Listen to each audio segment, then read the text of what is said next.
Matapos ang matagumpay na inaugural season noong nakaraang taon, inanunsyo ng Babe Ruth League Philippines na mas maraming koponan ang inaasahang maglalaro sa bagong season ngayong taon. Alamin ang kabuang detalye sa report ni Bernadette Tinoy.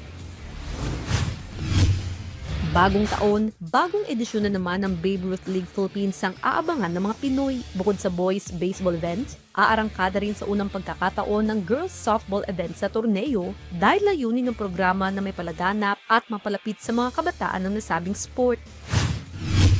I'm sure maraming mga girls softball players natin na matutuwa dahil isa yan yung Blue Girls natin talagang nagtatap sa worldwide. So ngayon din-add-on natin yon para at least kahit papano meron naman tayong girls division. And aside from that, magdadagdag din tayong 2 division sa baseball na makakadagdag din sa mga players natin. Bali, magkakaroon tayo ng 8 under. Nakatakdang ganapin ang kompetisyon ngayong Mayo sa Clark International Sports Complex sa Pampanga, kung saan inaasahang nasa 80 teams ang magpapasiklaban.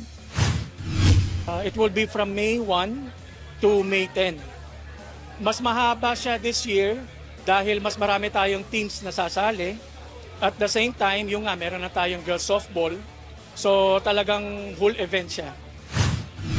Matapos naman mabigo noong nakaraang taon sa 16 under finals match, hangad ni Coach Christopher De La Serna na bumawi ngayong 2026. Anya mas pag-iigihan nila ang pag-iensayo upang mapasakamay ang kampyonato.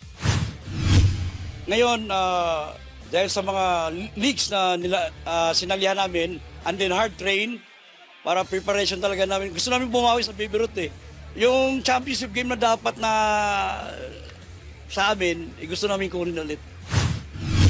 Samantala, matapos naman nirepresenta ang bansa sa 2025 Babe Ruth World Series, sinabi ni UST Head Coach Jeffrey Santiago na marami man silang hamon na naranasan, patuloy pa rin papalong koponan para muling pagarian ang bagong season ng Babe Ruth League Philippines.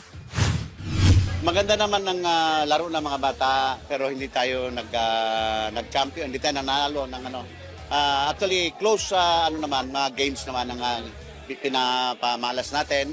Napakalakas naman talaga ang mga teams from America.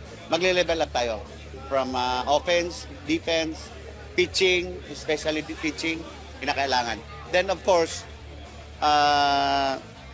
magandang preparation bago umalis papuntang Amerika. Kaya natin talunin ng kasi mga close games lahat ng ating mga dalawang runs lang, ganyan, 3. Bernadette Tinoy para sa Atletang Pilipino para sa Bagong Pilipinas.